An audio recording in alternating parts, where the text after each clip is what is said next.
Hello and welcome everyone to tonight's presentation. I will begin by respectfully acknowledging the Wurundjeri Woiwurrung people of the Kulin Nation, who are the traditional owners of the land on which I stand and I'm hosting from today. In the spirit of reconciliation, NEA BPD Australia acknowledges the traditional custodians of country throughout Australia and their connections to land, sea and community. We pay our deep respect to their elders past and present and extend that respect to all Aboriginal and Torres Strait Islander peoples attending today. We also acknowledge people with lived experience of mental ill health and recovery and the experience of people who have been carers, families and supporters.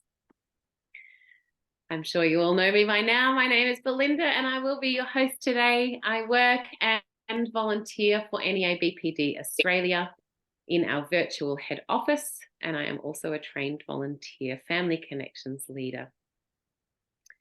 I'm sure you all know that NEA BPD Australia is a not-for-profit organisation, and our main offering is the Family Connections program, which is a 12-week free evidence-based course for families and carers and people in relationship with someone who has BPD or BPD traits, whether there is a formal diagnosis or not. Tonight, we are so grateful from a presentation from Dr. Sathya Rao. Associate Professor Sathya Rao is the Executive Clinical Director of Spectrum, a statewide service which specialises in personality disorder and complex trauma. He is also on the Vice President of the Australian Borderline Personality Disorder Foundation and works with in a lot of different areas with people with borderline personality disorder.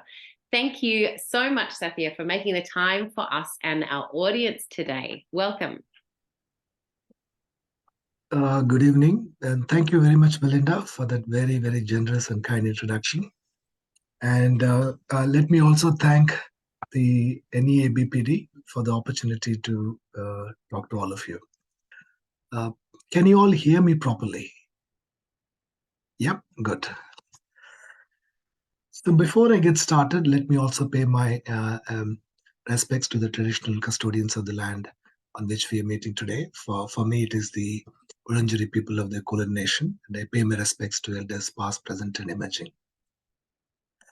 I also acknowledge people with lived experience and those who support them, including carers, families, and supporters. And the voices of people with lived experience absolutely informs my work. And I'm very grateful for them for what they've taught me over the years. The books have taught me very little, and research have taught me maybe a little bit. It's my work with the people with lived experience that has really informed my work. Now, before I get started, I want to say that I don't believe the term personality disorder is appropriate, and absolutely the term borderline personality disorder is not appropriate at all. But I struggle every time I use the word borderline personality disorder or disorder. But for the sake of this presentation, I'll use those terms. Also, I will use consumer, carer, lived experience, patient, client, all those terms interchangeably, and I don't mean any disrespect to anybody. I don't consider myself as an expert in neurodivergence. However, my expertise is in working with people with personality disorders, particularly borderline personality disorder.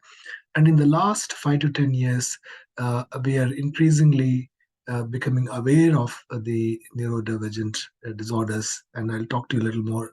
I'll talk to you about what little we know. Not a whole lot. It's still a field which is gathering a lot of evidence. So before we get started with that topic, just a little bit of a background, just so that you're aware. See, the classification in psychiatry, when you make a diagnosis, it's not based on lab tests. Like, for example, if you want to make a diagnosis of diabetes, you can do a blood test and show that the sugar levels are high. Or if there is a tumor, we can do a brain scan and show. But in psychiatric conditions, we don't have such tests. We usually rely upon what the patients tell us about their inner experiences, which we call them as signs and symptoms. That's what informs the diagnosis. Therefore, it is less scientifically robust, and as a consequence, there is significant co-occurrence, coexistence, and overlap when it comes to diagnostic concepts.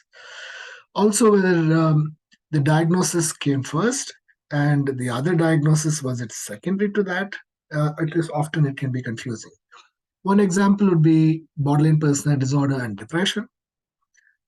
A lot of people with borderline personality disorder experience significant sadness and depressive symptoms, which is very natural given the challenges people with this condition face.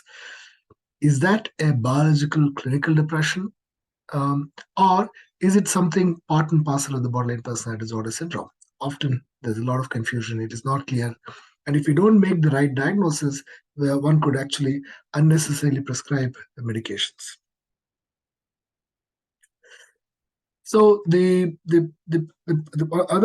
problem in psychiatry is whether when two psychiatric conditions exist together, is it a chance co-occurrence or is it a true comorbidity? When I say comorbidity, they both have the same etiological causes. The origins are similar. So that is something which is very difficult to differentiate. Also, a lot of symptoms can overlap, which can also make it hard to differentiate between the co-occurrence and whether it is a variant or variant expression of the same single disorder. So borderline personality disorder has been sometimes lightly referred to as the king of Co-morbid Kingdom, recognizing the significant presence of co-occurring psychiatric conditions. In fact, co-occurrence is the norm, not the exception. What is less well known is the presence of co-occurring neurodivergent disorders, such as ADHD, autism, intellectual disability, to mention a few examples. So I'll try and discuss the interplay between BPD and neurodiversity. I'll also touch upon complex PTSD and some of the medical conditions that can co-occur with borderline personality disorder. So is borderline personality disorder a neurodevelopmental disorder? So that depends upon how we define neurodevelopmental disorders. Neurodevelopmental disorders generally understood as behavioral and cognitive disorders that arise during developmental period that involves significant difficulties in acquiring skills. Now, if we believe that the origins of borderline personality disorder is in childhood, which is often true, then we need to believe that BPD is a neurodevelopmental disorder. So we know that there are significant brain changes that are documented for borderline personality disorder. We know that the emotion brain, the amygdala, is very, very active, overactive. And the thinking brain, or the prefrontal cortex, which is supposed to control the emotions, that is not very active. So therefore, we have a situation where emotions are very, very sensitive and intense, and the control mechanisms are very limited. So therefore, people with BPD can have difficulty in regulating and managing their emotions. We also know that the facial expressions, people with BPD might have difficulty in correctly inferring. We also know that a part of the brain called the insula, there are some abnormalities which makes it harder for people with BPD to maintain cooperation. So we are increasingly becoming aware of the brain changes that are happening in people with borderline personality disorder. Also, when it comes to genetics, we know that 50% is the heritability rate. So genetic studies show concordance. Studies have been done with monozygotic twins, and the dizygotic twins, which is twins who look alike and they share the same genes, and those who don't share the same genes. And again, we see an increased prevalence. What has been reported is that there's a 5 times more chances of getting BPD if the first degree relative has a borderline personality disorder. There is some genetic predisposition, but it doesn't mean to say that just because a parent has a borderline personality disorder, the children are going to get borderline personality disorder. That's not true. So the genetic factors, the influences, the same as what we would expect for hypertension, for example. I've certainly seen borderline personality disorder in 2 or 3 generations. So this is a formula that we use, a statistical formula called the heritability effect. If it is 100%, that means to say that every child who has a parent with borderline personality disorder will also develop borderline personality disorder. So the genetic heritability effect for borderline personality disorder has been worked out to be around 50 to 60%. Okay, the next question is BPD a neurodivergent disorder? So neurodiversity includes anyone who may experience the world very differently, very uniquely compared to an average person in the world. And this is usually due to biological differences, mainly neurological differences. I use the term biological because even the hormonal changes can bring about some changes. So therefore, they may think, feel, and behave, which is personality, and learn differently to what a typical person in the society might do. Personality disorders, and in general, and borderline personality disorder specifically, is considered to fall under the concept of neurodivergence. I do believe it is a neurodivergent disorder and a neurodevelopmental disorder. Again, every time I use the word disorder, I cringe, but for the lack of a better word which I'm familiar with, I'm just using that word. Now, co-occurrence, I said BPD is the king of comorbid kingdom. Only 5% of people with borderline personality disorder present in its pure in the pure form of borderline personality disorder. Co-occurrence is the norm. I'm not expecting you to see the slide because the fonts are very small. What it shows is that BPD co-occurs with so many other personality disorders and so many other psychiatric disorders. So these are some examples of substance use. For example, 2/3 of the people have substance use. Almost 90% of them have other personality disorders or traits. Depression is extremely common, 75%. And PTSD is seen in about 2/3 of the patients. There are also 2 other conditions which are less commonly known, but it is also comorbid with borderline personality, co-occurs with borderline personality disorder, chronic pain, and polycystic ovarian syndrome. Chronic pain is seen in 30% of people with borderline personality disorder. 1/3 of them have chronic pain conditions. And 1/4 of them, if they're women, they also have polycystic ovarian syndrome. Now let's turn our attention to ADHD and borderline personality disorder. So in the last 10 years, I've seen it in my career. See, when I was getting trained, we made a diagnosis of ADHD only in children. Very rarely ever we made a diagnosis of ADHD in adults. But in the last 10 years, we become more aware of the presence of ADHD in people with mental health difficulties. And so there is a strong association between ADHD and personality disorders in general, and particularly borderline personality disorder. So the occurrence is much more than what we would expect in a chance occurrence. And there are also significant overlaps in the diagnostic criteria between borderline personality disorder and ADHD. So again, the question of whether ADHD and personality disorders randomly co-occur or have similar origins or shared causes still remains unresolved. Now, prevalence.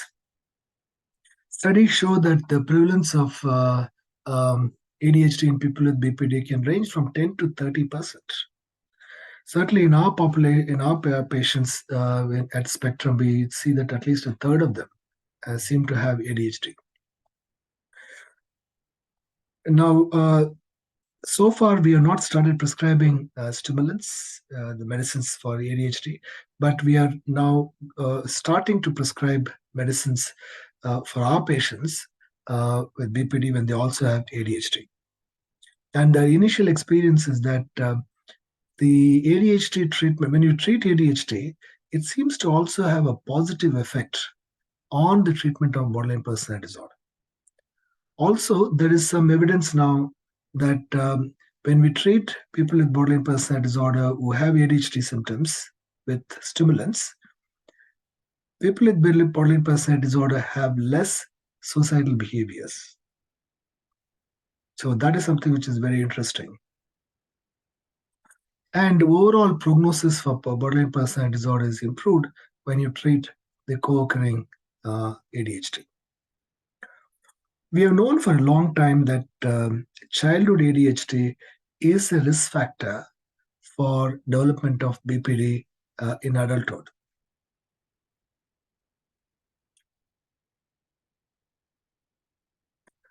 Now, one other thing which is happening is that a lot of people with borderline personality disorder are getting an additional diagnosis of ADHD, or borderline personality disorder is replaced with ADHD diagnosis, and vice versa. The same thing happening with people with ADHD getting diagnosis of borderline personality disorder.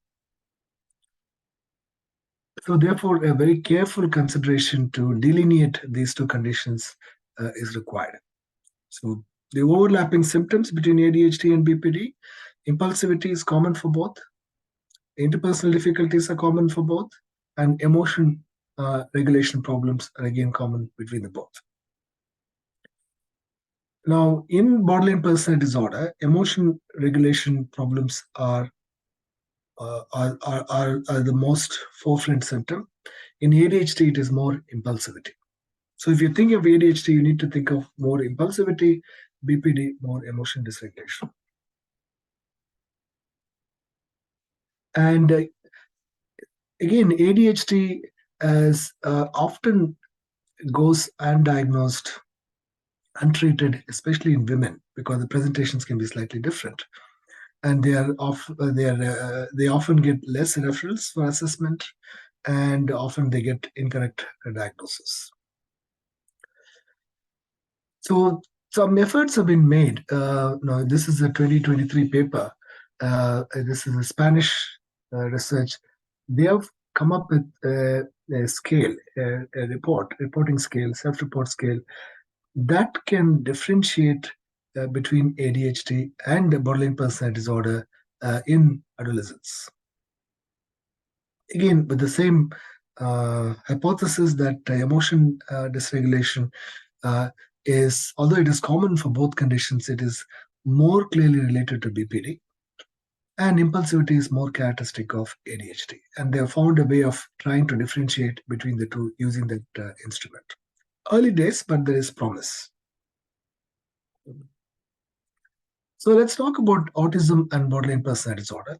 In fact, compared to ADHD and BPD, autism and borderline personality disorder has not attracted that amount of research yet.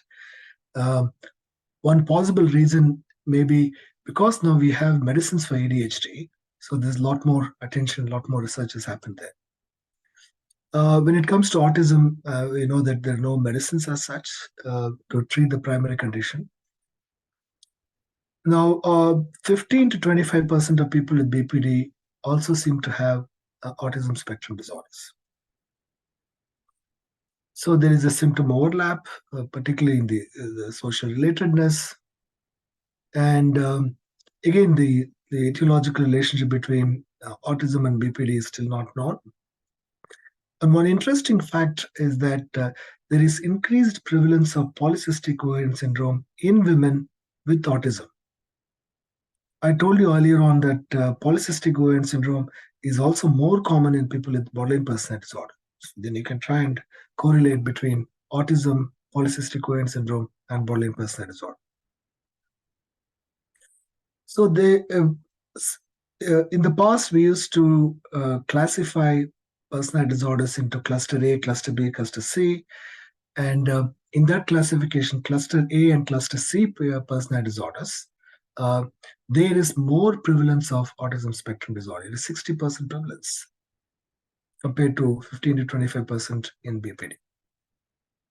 So usually onset of autism spectrum disorders precede onset of borderline personality or personality disorders in general. Intellectual disability and borderline personality disorder, again, because we don't have a medicine there, less research has happened.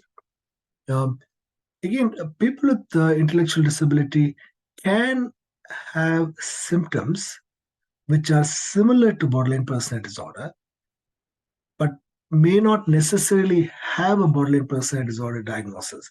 But if it is not carefully assessed, people can mistake and give an additional diagnosis of borderline personality disorder. I'm not trying to say that BPD doesn't occur with intellectual disability, but one needs to be careful because with intellectual disability, people can have self-injury behaviors, impulsivity, anger difficulties, interpersonal difficulties, emotional instability. These are all these things can happen because of intellectual disability. But you can, as you can see, these are also symptoms of borderline personality disorder. So if one is not careful, one can say that a person has both intellectual disability and borderline personality disorder. So when these two conditions co-occur, psychological treatments can be difficult because a lot of the psychological treatments that have been developed for borderline personality disorder are complex. And without knowing, people can invalidate even while doing therapy when a person has intellectual disability. At Spectrum, this is one co-occurrence we have been struggling for the last 25 years, and we haven't really, unfortunately, we haven't had much of a success. Now, let me turn my attention to slightly a different co-occurrence, complex post-traumatic stress disorder and borderline personality disorder. Some of you might be aware that in the new classification of what we call as the International Classification of Diseases, ICD-11, they introduced complex PTSD as an official diagnosis for the first time. Now, and they also have a diagnosis of personality disorders separate to complex PTSD. So these two conditions are separate conditions in the classification systems.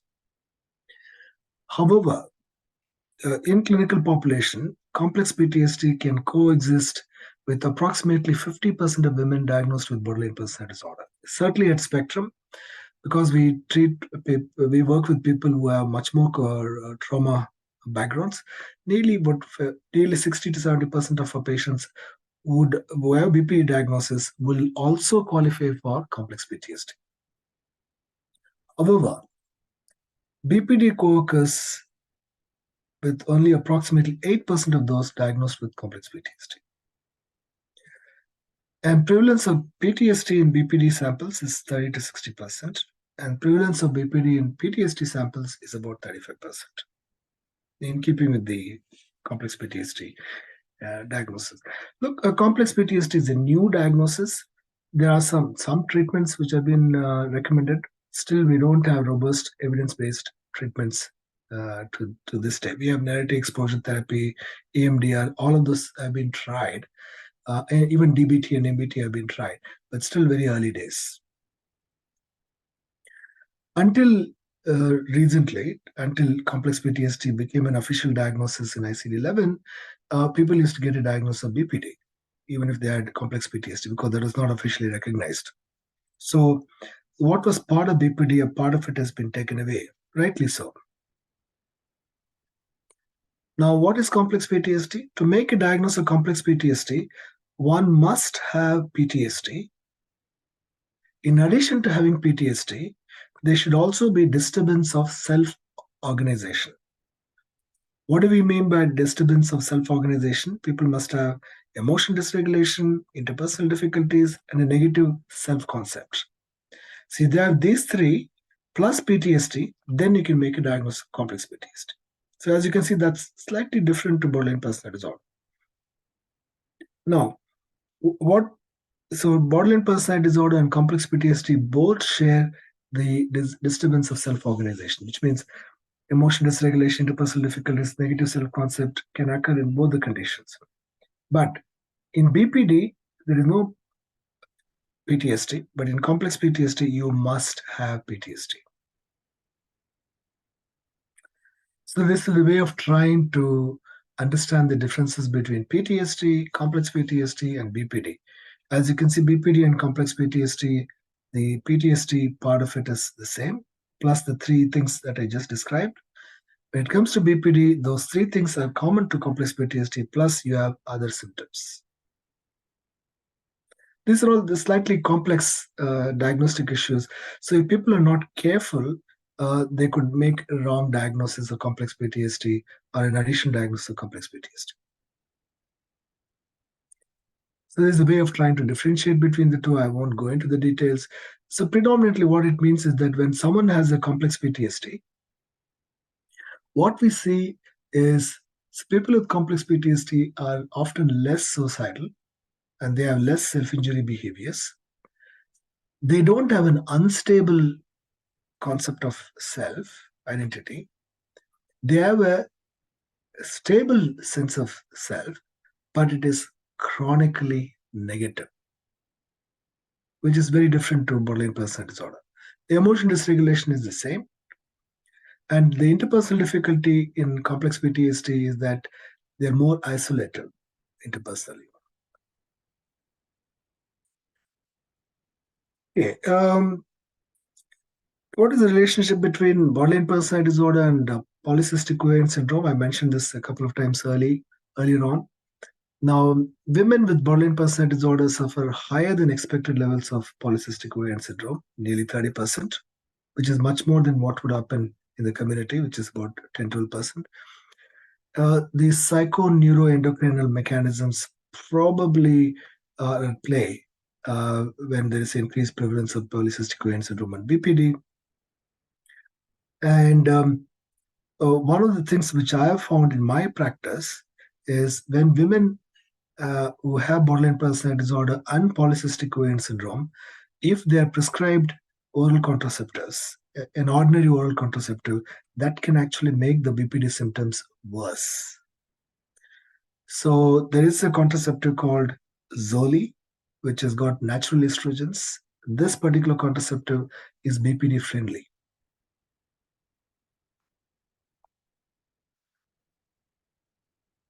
Now, again, the same point. Borderline personality disorder and chronic pain. Again, so I spoke about the co-occurrence, and it seems that the physical pain and the emotional pain, these two seem to interact at the cortical brain levels. So chronic pain in borderline personality disorder can also relate to co-occurring physical disorders, for example, arthritis secondary to weight gain.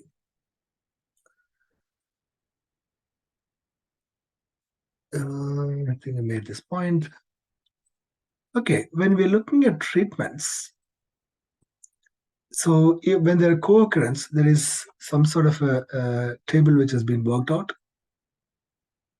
When do we prioritize BPD treatments?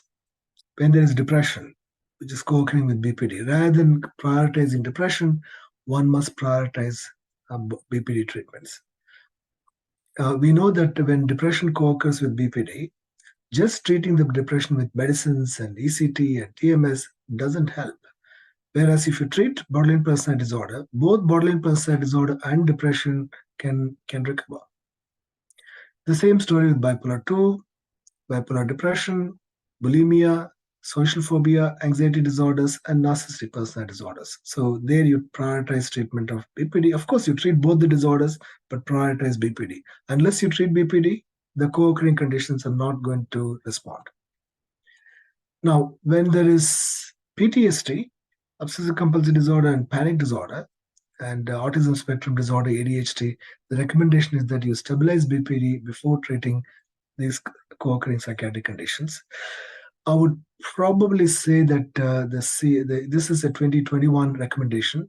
Even in the last 2 years, things have changed when it comes to ADHD. Now, if someone has ADHD and BPD, we would record both the disorders concurrently, simultaneously. So when would we prioritize treating the other psychiatric disorders and not BPD? When someone has severe substance use problems, bipolar disorder, bipolar mania, or severe anorexia. There we need to stabilize those conditions before we start treating borderline personality disorder. Just a word of caution about substance use. Uh, I'm not a proponent of the belief that if someone is using substances, drugs, or alcohol, we should not treat borderline personality disorder unless they give up or they get treatments for those conditions. Not true, because if that is going to happen, 2/3 of our patients will not get treatment. So you need to treat them concurrently. But if it is very, very severe, you can understand why we may have to prioritize treating that condition before we start treating borderline personality disorder. Now, what seems to be happening is there is a very complex interplay of various factors which seems to lead to borderline personality disorder and the co-occurring neurodivergent disorders. And that is, if you see borderline personality disorder and neurodivergent disorders as two different disorders. Now, trauma, the biological vulnerability, the genetics, and the attachment systems, and the environment in which they grow up. All of this seem to have a very complex interplay when it comes to the causation of not only borderline personality disorder, but also the co-occurring neurodivergent or neurodevelopmental disorders. So the biological and psychological factors may be involved in causing the problem, but with each person having a very unique pathway to developing the borderline personality disorder. However, what is the contribution of each of those factors is still under dispute. So I believe that this statement is also true when it comes to borderline personality disorder and neurodivergent disorders. Is BPD a trauma disorder? Again, it depends upon how we define trauma. If we define trauma as only the big T trauma, then trauma is a risk factor for BPD, and it is not causal, but it is correlationship. And trauma is the presence of biological predispositions may cause borderline personality disorder. But having said that, we see trauma extremely commonly in BPD. And if you don't treat trauma, you don't work with trauma, you can't really work with people with borderline personality disorder. So before we used to have a debate as to whether it is nature or nurture. Now we think in terms of nature and nurture via nurture, and nurture via nature. So basically what we are trying to say is that things are much more complex than what we had previously thought. And we are beginning to understand the complexity more and more. So this is, I just took an extract from Haley Peckham's paper. Haley Peckham is a neuroscientist, and she's a person with lived experience, and she has published a very, very influential paper. She makes a statement which sort of concept puts together all of that I've been talking about. So the summary of those couple of points from that paper are: most people accessing mental services have adverse childhood experiences and or histories of complex trauma. Okay, that's the first point. Not everyone who has experienced trauma develops mental illness or BPD. So conceptualizing emotional and psychological suffering as the cost of surviving and adapting to the impinging environments of trauma and adversity. Next point is the neuroplastic narrative privileges the lived experience and recognizes that our experiences become embedded in our biology through evolved mechanisms that ultimately act to preserve survival in the service of reproduction. So neuroplasticity refers to obviously the capacity of the brain and the neural systems to adapt and change. I think that sort of summarizes most of the things I've been talking about. I'll stop here, and with Belinda's permission, I'll answer a few questions. Thank you very much for listening to me today, and thanks for turning up at 8 o'clock in the evening. And I had 3 pages full of questions. I'll try and answer as many of them as possible. So Belinda, do you want me to straight away go for questions? Yes, I've just opened up the chat for questions. So if anyone has anything that they would like to ask, please pop it in the chat now. I'll probably answer the questions which have been already raised and then come on to that. Yes, sorry. Yes, sure. Would you like, well, I guess you know which ones you've answered already in your presentation, so I'll let you go ahead with those ones. I've tried to put some slides to it. Let me see if I can. Okay, one of the questions was, are there medicines for borderline personality disorder? Look, there are no medicines for borderline personality disorder. That's honest truth. But there is about 50, 60 years of research about medicines in borderline personality disorder. What we know is that quetiapine, which is Seroquel, that can be used for crisis management. That is, when people are in extreme crisis, a small dose of 25 to 150 milligrams per day can be given for up to 1 to 2 weeks, but it should not be continued for long periods of time. So this is just for crisis management.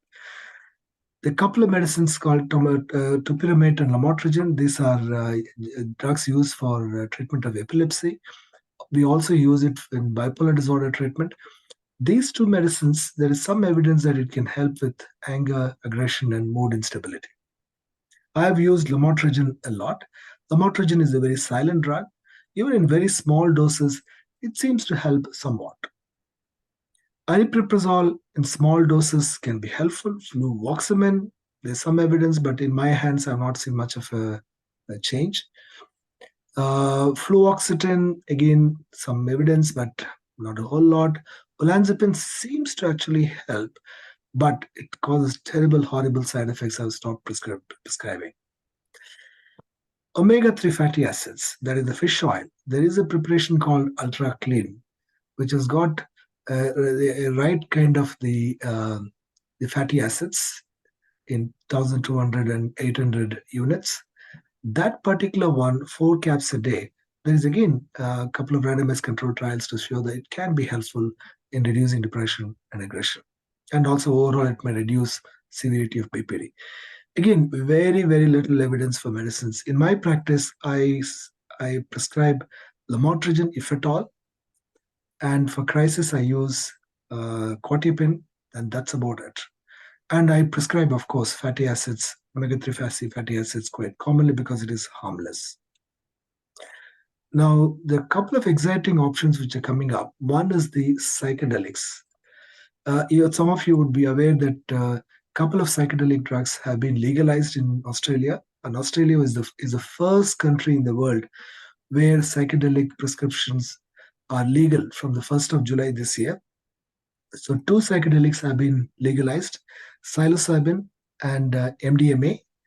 Of course, both of them can be prescribed by any psychiatrist, but needs to go through a few hoops and go through the ethics committee, etc. And the medicines themselves don't help. So psychedelics with psychotherapy is what has been shown to be helpful. We are hoping to do that trial later this year, early next year at Spectrum. Also, there was a question about what is the prevalence of BPD in prison systems? 20 to 30% of women who are in prison systems have borderline personality disorder. 20 to 30% of women in forensic systems have borderline personality disorder. Generally, more men than women in prison systems when it comes to BPD, and often it is associated with substance use problems. You can understand why, if anger discontrol is one of the symptoms of borderline personality disorder, you can understand why these things can become problematic. There's also a question as to whether these conditions are, whether when someone is in the prison system or in the forensic system, is treatment possible? I firmly believe it is possible, but we need to be able to do evidence-based treatments, which can be somewhat tricky in the context of prisons and forensics. But theoretically, it is possible. I have certainly worked with a few women in the prison systems with good outcomes. There's also a question about quiet BPD. Look, quiet BPD is not an official classification. It is not. I've not read it in scientific literature. However, I'm aware that some clinicians use this concept to refer to people who are generally more withdrawn, and they don't have the kind of symptoms which is seen commonly in borderline personality disorder.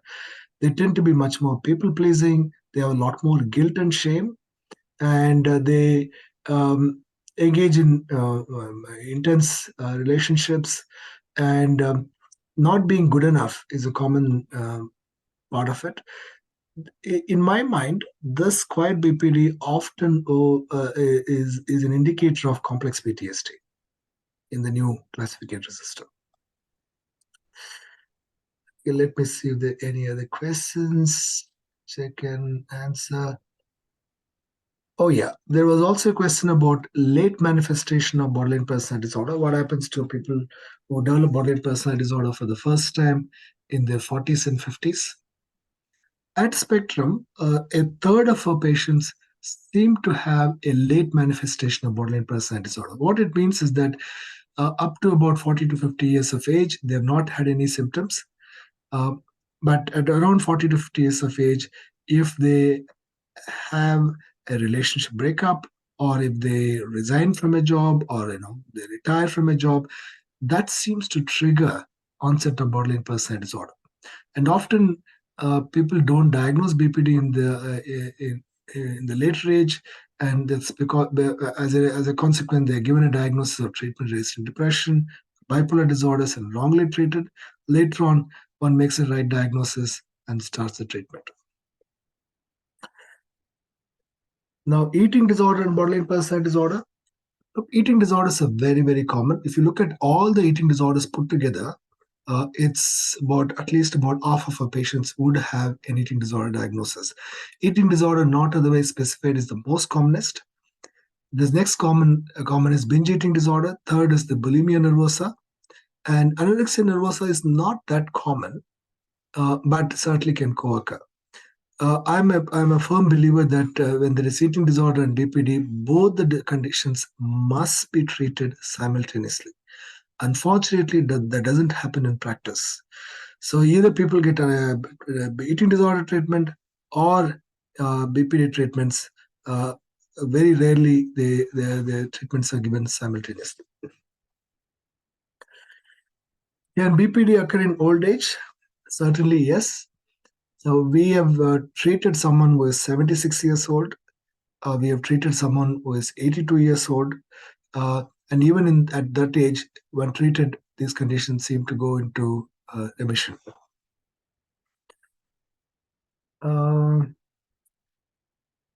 Probably stop there. There's another question asking whether DBT and CBT, cognitive behavior therapy and dialectical behavior therapy, are they two different? How are they different? Look, dialectical behavior therapy is a refinement of cognitive behavior therapy. In fact, the founder of dialectical behavior therapy, Marshall Linehan, when she first published a book on DBT. She called it as cognitive behavior therapy for borderline personality disorder. She didn't call it as dialectical behavior therapy. So the biggest difference is that, see, if you look at all the treatments that we do in medicine, in psychiatry, what are we trying to do? We are trying to bring about change in the symptoms, correct? So bringing about change is what we do in entire health sciences. However, what Marshall and Ann found was that when she started working with people with borderline personality disorder, she started doing cognitive behavior therapy initially, but she found that those treatments were not working because people found it was taking a long time, and people found it very hard to accept and go on with life.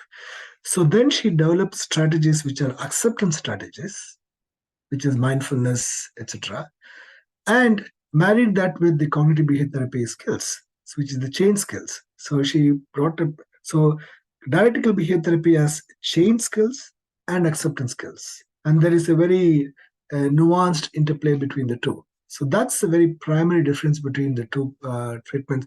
And dialectical behavior therapy is evidence-based treatment for BPD. Can bullying cause BPD? Absolutely, yes. I've seen any number of patients where BPD has been caused purely because of bullying in childhood. And initially, it was not recognized in research and books.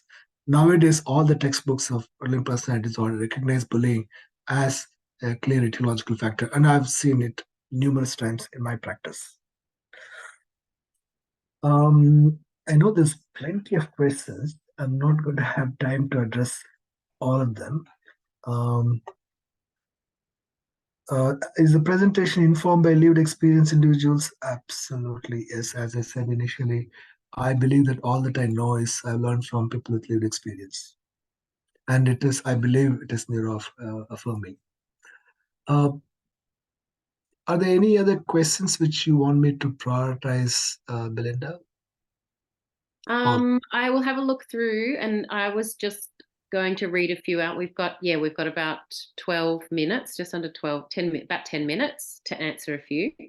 Someone has asked for the reference list from your presentation. Yeah, some of them I've referenced in my presentation, but I can certainly send you Belinda references. Yes, that's fine. Somebody's asked, does it help someone who has lived experience of BPD to know this information, and I guess about the co-occurring, the prevalence of co-occurring conditions, or is it mostly just useful for the people who are in a relationship with someone who has BPD?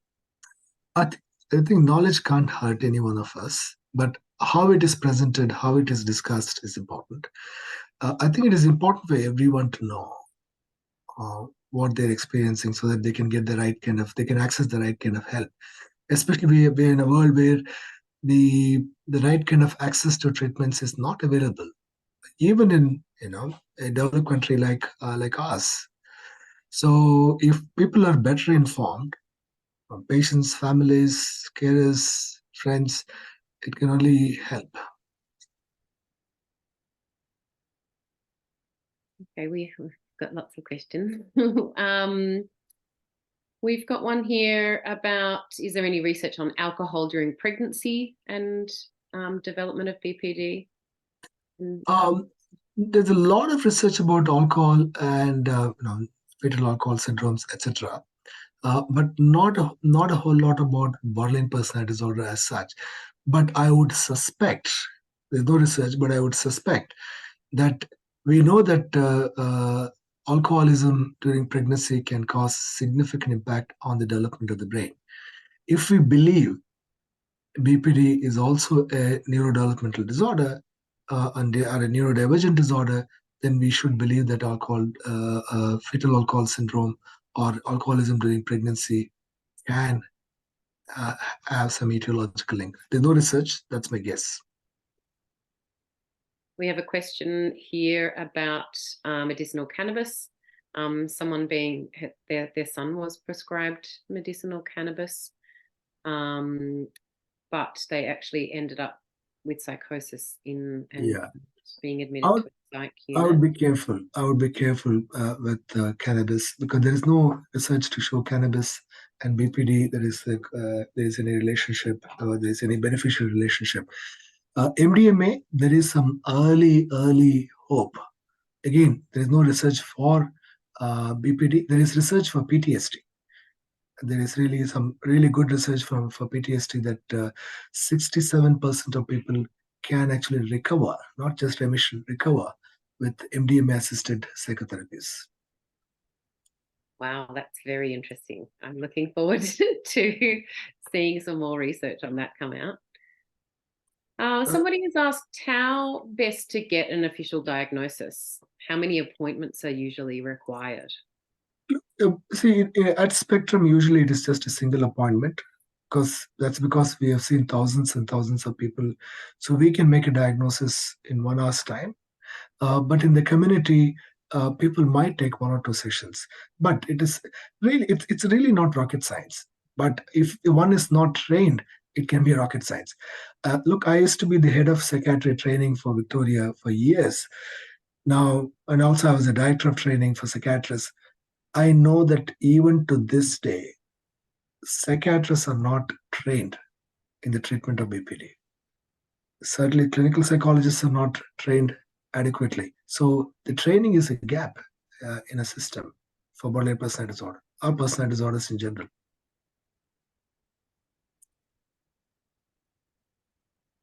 Somebody has asked, what about EMDR for BPD? EMDR is for trauma, and for if there are specific trauma conditions, EMDR can be tried for borderline personality disorder. So, look, my experience so far has been very mixed. Some people have actually worsened, and some people have benefited. And there's not a whole lot of research. There's no evidence-based research to really guide us. So, I would choose patients very carefully if we are doing EMDR. I would also make sure the person who is doing EMDR is very highly skilled.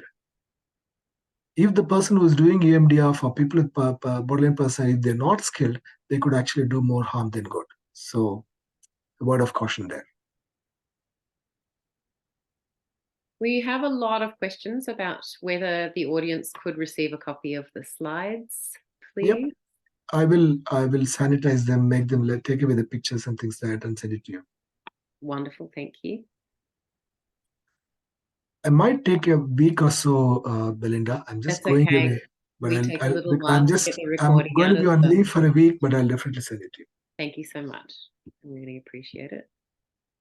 Someone's asked for some links on the effectiveness of DBT for CPTSD. Is that something that you... Look, as I said, if you have to be very hard-nosed, there is no research evidence which is robust for complex PTSD. Complex PTSD just came out as a diagnosis recently.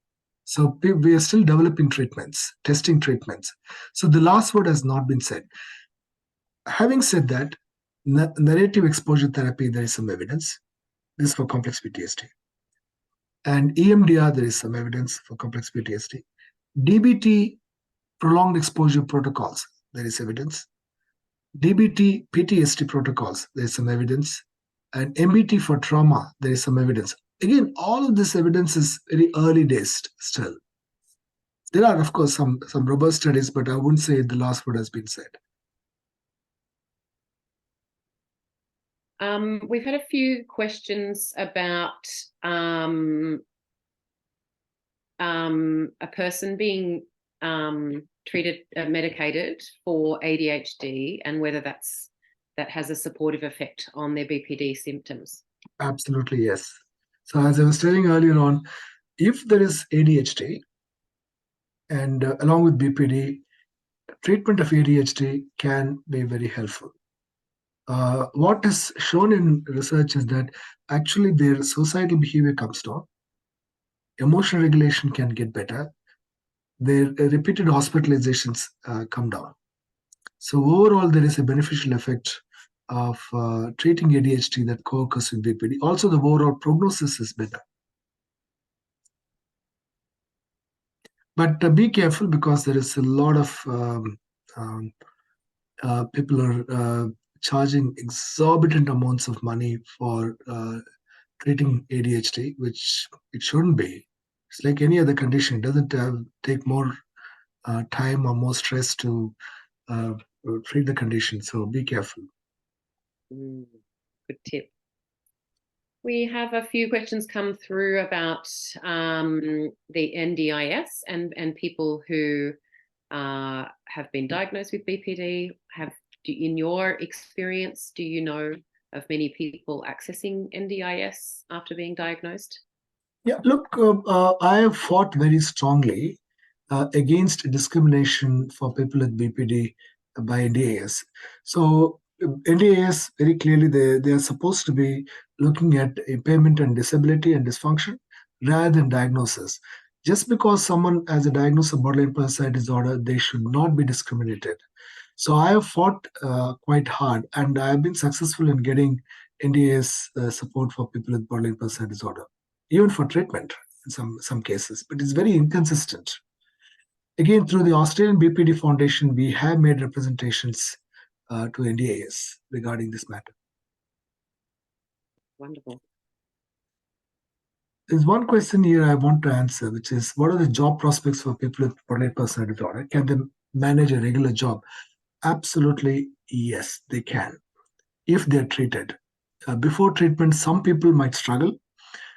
In my practice, I would always encourage person with borderline personality disorder to get some job, even if it is half a day a week, because the reason is the research is showing that if people with borderline personality disorder get into some sort of a job, it could be volunteering in with RSPCA.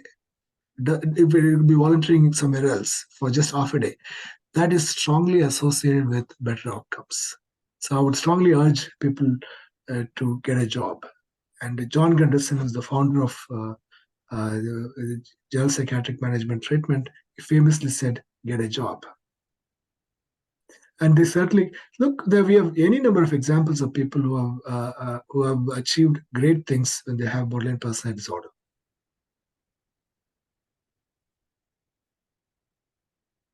Absolutely. And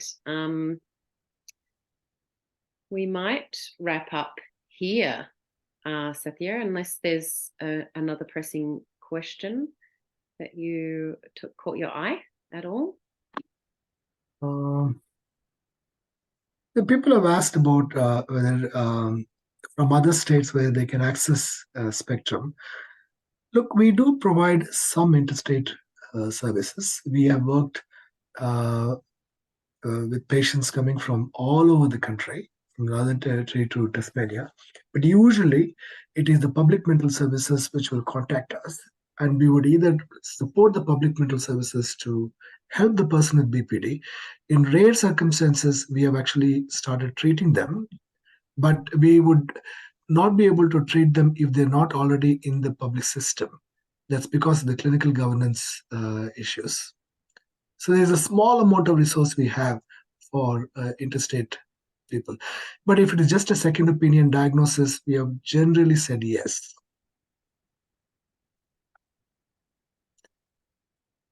Okay, wonderful. Well, I think we might wrap it up there. We've come to time.